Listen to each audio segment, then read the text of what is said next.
આરોપી છે તેને પોલીસ બેથી પાક આપી રહી છે કારણ કે જે રીતે ઘટનાને જે અંજામ આપ્યો છે તેને લઈને જે જોવા મળી રહ્યા છે પોલીસ મારતા મારતા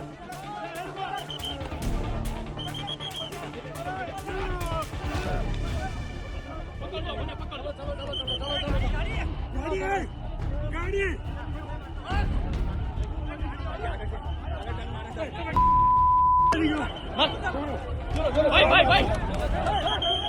સુરતમાં એક છોકરીની છેડતી મુસ્લિમ યુવક છેડતી કરે છે એ યુવકનું રિકન્સ્ટ્રક્શન થાય છે. સાદી ભાષામાં કહું તો આજે વરઘોડો નીકળે છે પોલીસ પ્રોટેક્શન સાથે. જ્યારે એને એ ઘટના સ્થળે લઈ જવામાં આવે છે ત્યારે હજારો લોકો પાટીદાર યુવાનો ભેગા થાય છે. ત્યાં નાસભાગની સ્થિતિ થાય છે. પોલીસ પ્રોટેક્શનમાં એ જે આરોપી છે એ આરોપીને લઈ જવામાં આવે છે.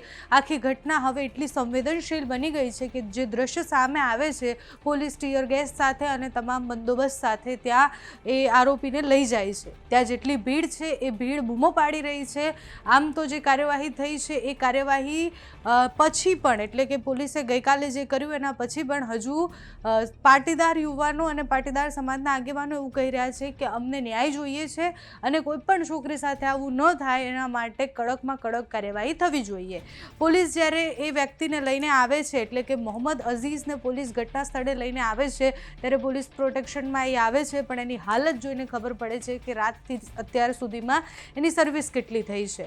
ત્યાં જેટલા પણ ટોળું છે એ ટોળાને પણ અલગ કરવાનો પ્રયાસ પોલીસ કરી રહી છે પણ અત્યારે વરઘોડો નીકળે છે એના પછી પણ ભયાનક ભીડ દેખાઈ રહી છે. એટલે ગઈકાલે પોલીસ સ્ટેશન ઘેરાવવામાં જેટલી ભીડ હતી આજે રિકન્સ્ટ્રક્શનમાં પણ એટલી ભીડ છે.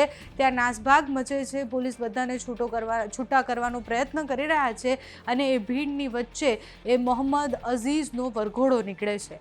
તો ત્યાંથી જે દ્રશ્ય સામે આવ્યા છે સુરતમાં જે છોકરીની છેડતી કરી હતી એ આરોપી સાથે શું થઈ રહ્યું છે તે જુઓ.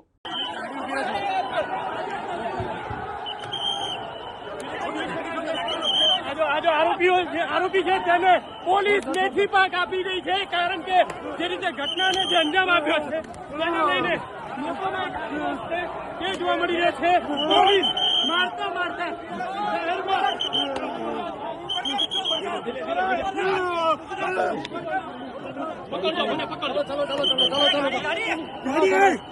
ગાડી